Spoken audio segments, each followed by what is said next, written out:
Bushra Junaid is an artist, curator, and author. Born in Montreal, raised in St. John's, and currently based in Toronto, her work explores history, memory, and cultural identity, especially as it relates to the African diaspora in Atlantic Canada. Junaid has exhibited her work across Canada and curated numerous exhibitions, including those at the Rooms Provincial Art Gallery and Eastern Edge Gallery. She wrote and illustrated The Possible Lives of W.H. Saylor, was a contributing author of Future Possible, an art history of Newfoundland and Labrador, and illustrated Nana's Cold Days. Bushra Junaid spoke with the Heritage website in March 2023 from her home in Toronto. We began the conversation with this question. In 2016, you initiated and co-curated a groundbreaking show for Eastern Edge Gallery called Newfoundlands, exploring historical and contemporary connections between Newfoundland and the Caribbean diaspora. At the time, it was the largest gathering of Afro-Caribbean artists in the province's history. What prompted you to develop that project? So the Newfoundlands project was really about honoring my mother's 50-year history, or my family's 50-year history in Newfoundland and Labrador. My family moved to Newfoundland in the late 1960s. My mother is from Jamaica. My father was from Nigeria. And so it was really about honoring that history and working out my own complicated relationship with the place as a second generation Canadian. And it really was about initiating a critical dialogue about Black and Caribbean history and presence in Newfoundland and Labrador from an African diasporic perspective, and about showing the links between the island of Newfoundland and the islands and peoples and nations of the Caribbean, and about sort of offering future possibilities for forging deeper bonds and relationships. And through doing the project, it really was about tracing these unacknowledged histories, and by doing it, I really kind of gained a deeper sense of belonging to the place.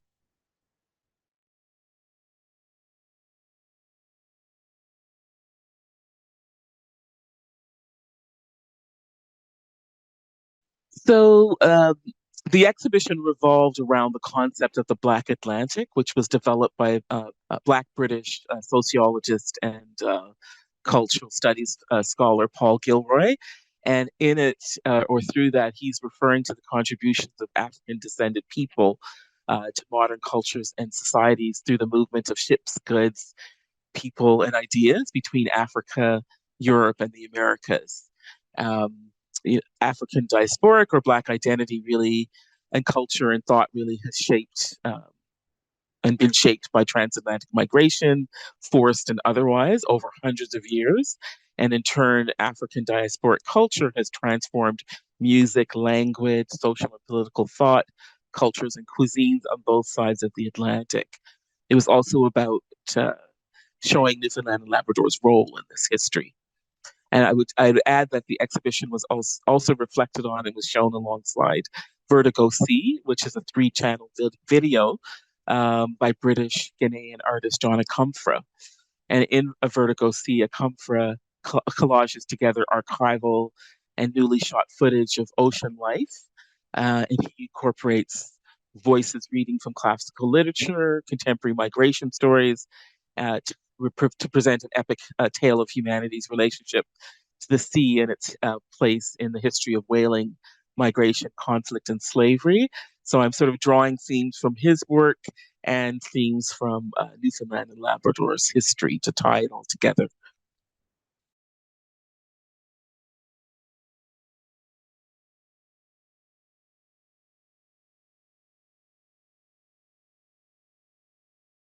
So the transatlantic slave trade spanned the 16th and 19th centuries and involved the abduction and enslavement of some 15 million African men, women, and children. And they were carried in horrific conditions in the holds of boats, a journey that was called the Middle Passage, during which many people perished. And these Africans carried histories, memories, languages, and cultures with them to the quote unquote New World. And Newfoundland and Labrador, like a lot, like other communities along the Atlantic, was drawn into what we know as the Triangle Trade. So there were purpose-built slave ships built in Newfoundland that sailed to West Africa with rum and other goods to trade for African captives. And then these boats were brought the captives to be sold to plantation owners in the Americas, North and South America, and the Caribbean. And then the boats then carried the products of the enslaved labor, such as cotton, sugar cane, sugar, rum, and molasses, to sell in Newfoundland, Labrador, European, and other markets.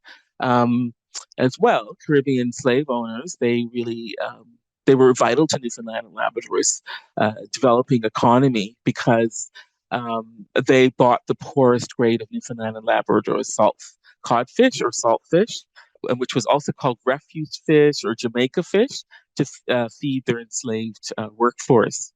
In fact, in 1791, there was a debate on whether to abolish the slave trade in the British Parliament. And parliamentarians were warned that Newfoundland and Labrador's fishery would collapse if it were not for the vast quantity of inferior fish bought up for the West Indian slaves, which was quite unfit for any other market. And the slave trade was eventually abolished in the British Empire in 1807, and slavery itself was abolished in 1834.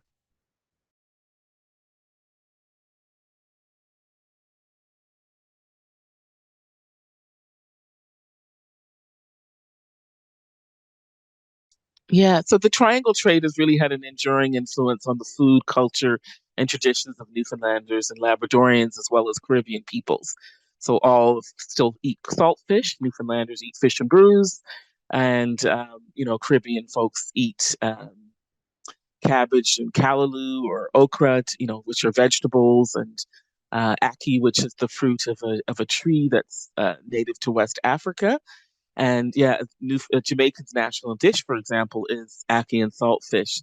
And that saltfish came from Newfoundland waters, and then it was prepared with onion and garlic and hot peppers and other herbs. And so it really is an example of New World fusion or creation of a new foods out of these circumstances. Newfoundlanders' treasured screech is actually Jamaican rum. And many Newfoundlanders and Labradorians remember keeping a barrel of molasses at home for use in everything from like medicines and meals, and this came about through that sort of trade system as well. There's also connections in terms of language and storytelling.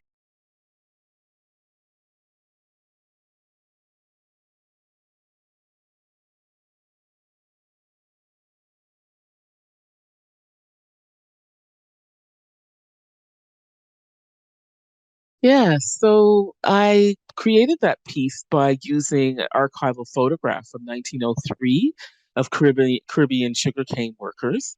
I collaged onto the clothing of the two women in this particular photograph, um, archival ads from the same era of the St. John's Evening Telegram, and those ads are for sugar, molasses, and rum. And by doing that, it really allowed me to place these women and their labor within the broader historical context of the international trade in commodities that underpinned Caribbean slavery and its afterlife. And I've presented them as stereo views.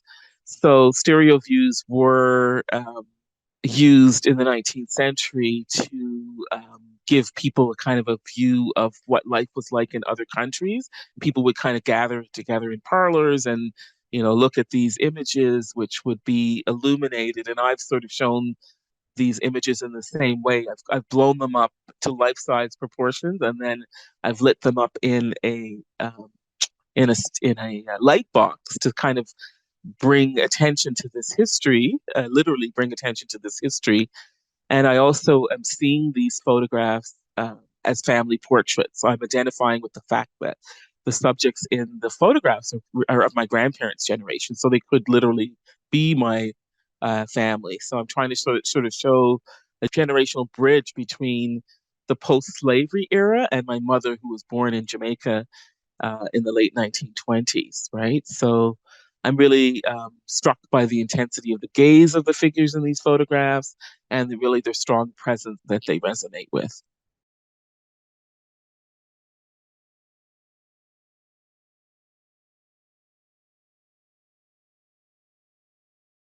So I'm trying to show the work of contemporary artists and how their work, for me, intersects with some of the ideas that I'm trying to, or larger themes that I'm trying to show of Newfoundland and Labrador's role. So, for example, Sandra Brewster's work in What Carries Us, she presents three works actually. One of them is called Heirloom, another one's called Dutch Pot, and another one is called A Squee by One, and they reference rum, sugar, and molasses in Caribbean cuisine, as well as cultural and food traditions that are shared with Newfoundland and Labrador. And then I show the work of Montreal artist Shelley Miller, which confronts the history of sugar, and she uses blue and white color palette to reference Portuguese, Spanish, Dutch, French, and English ceramics and the trade in sugar and slaves that accompanied European colonization from the 16th to 19th centuries. In the show, she was commissioned to produce a piece called Trade that encapsulates the Newfoundland and Labrador's place in this global migration and exchange. Camille Turner creates works that are grounded in Afrofuturism, which is an art form and philosophy that allow Black people to see themselves in a future in which painful histories have been reckoned with and their full humanity and contributions have been recognized. In the What Carries Us exhibition, she presents her Afronautic work research lab, which grew out of the Newfoundlands exhibition. And this particular piece was produced for the Bonavista Biennial in 2019, and it contemplates 19 purpose-built ships constructed in Newfoundland and Labrador and the ballast used to weigh these displacement vessels down on their transatlantic voyage. And then I also include the work of British artist Sonia Boyce. And in her work, Cropover comments on historical and contemporary significance of the Caribbean Harvest Festival called Cropover, which happens in Barbados. And that incorporates shared European and Caribbean cultural traditions. And it's really, to me, kind of about transformation and renewal and trying to, infuse some joy into the exhibition.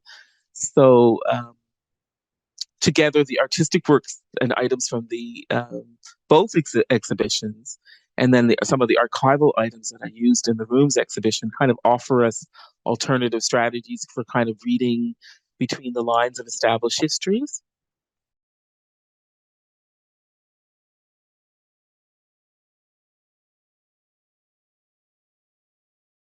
So I really believe that to imagine a future, we really need to kind of grapple with the past and the present, right? So when I really first conceived of doing all of this work, from the very beginning, before the Newfoundlands project, I had this vision of media and performance artist, curator, and educator Camille Turner's Afronautic beings landing at Signal Hill. And this is a work that she developed where these Afrofuturist beings who are descendants of the Dogon people of Mali kind of travel from hundreds of years in the future and that sort of intervene in different locations across the country. And they bring knowledge of the past and help us to kind of grapple with that history. So I had this vision of these Afronautic beings landing at Signal Hill, and also at Cape Spirit, which is the easternmost point in Canada and the U.S., excluding Greenland. And Turner creates this work grounded in Afrofuturism, which is an art form and philosophy that allow Black people to see themselves in a future in which painful histories have been reckoned with, and where their full humanity and contributions as people have been recognized. And so her contribution to What Carries Us um, grew out of the Newfoundlands project. It contemplates the 19 slave ships built in Newfoundland and Labrador between the mid 1700s and the mid 1800s by employing a figure that's adorned in white, who's been traveling from the future where histories have been faced honestly and openly. And this Afro descended being considers the ballast that was used to weigh the slave ships down in their voyage to transport enslaved Africans to the New World.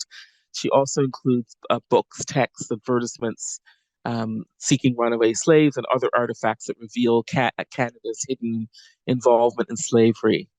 And visitors to the exhibition were encouraged to adopt a role as researchers at a table that she had that was included in the exhibition, and allowing them to examine what these historical artifacts were.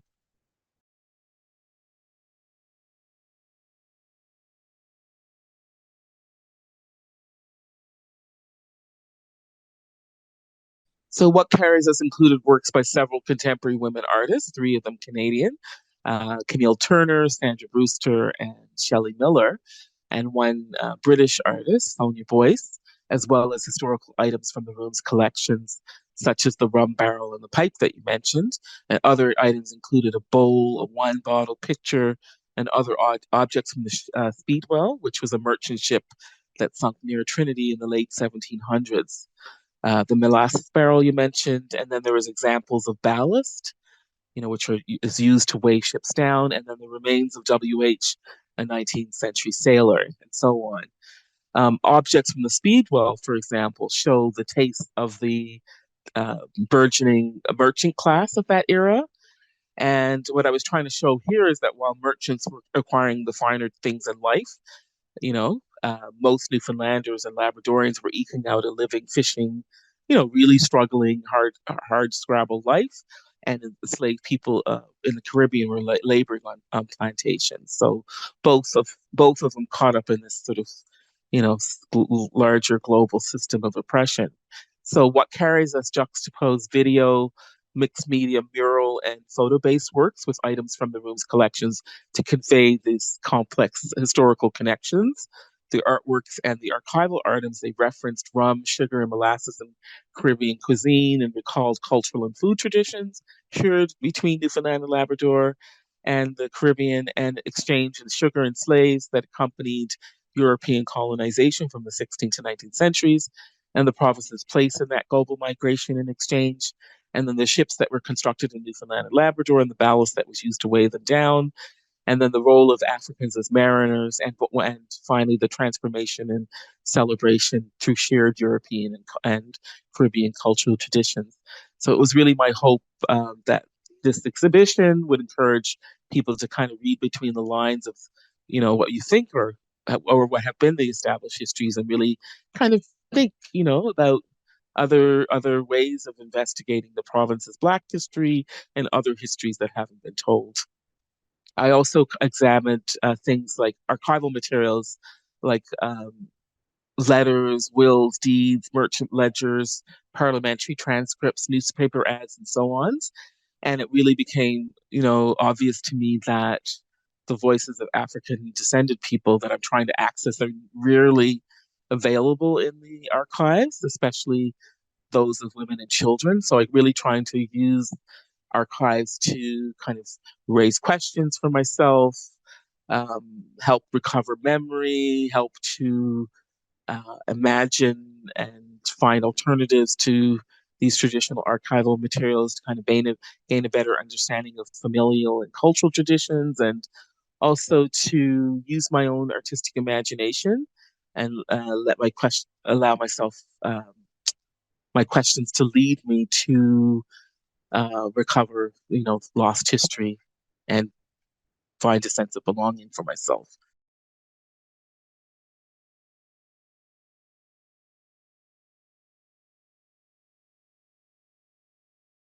So I learned about this discovery while I was doing a residency at the Rooms in the fall of 2019 in preparation for my exhibition, What Carries Us, Newfoundland and Labrador in the Black Atlantic. I spent about a week in October 2019 at the Rooms and going, you know, uh, I was very privileged to sort of be taken behind the scenes and see, what was in the collection, spend time in the archives, talk to the really generous staff at the Rooms. And it's along with the work of these contemporary women artists, three of them Canadian and one British. I also have included items from the Room's collections. As I mentioned, a bowl, a wine bottle, picture, pipe, and other items from the Speedwell, merchant ship that sank off Trinity in late 1700s, molasses barrel, examples of ballast, and so on. But the most startling revelation for me was brought to my attention by the room's conservator, Wade Brealey, and he mentioned that the institution housed the remains of a WH, a 19th century black sailor, whose remains were found on the Labrador coast in 1987. So I included some of these remains in the exhibition: a uniform, a shoe, a knife, a pouch. Um, and I wanted to draw attention to the role African descended people had played in shaping the Atlantic world through all their involvement in all manner of seafaring, whether that was on naval ships, on fishing boats, on whaling ships, on privateering voyages, and as boatmen and translators. Black sailors took up a significant portion of both the British and American navies, I think about 25%. And black sailors like WH, they carried with them ideas of or about the news about war and revolution, the sights and sounds of different distant lands, and ideas of democracy and freedom to Black people who were enslaved on plantations. So that's why it was important for me to include that in the exhibition.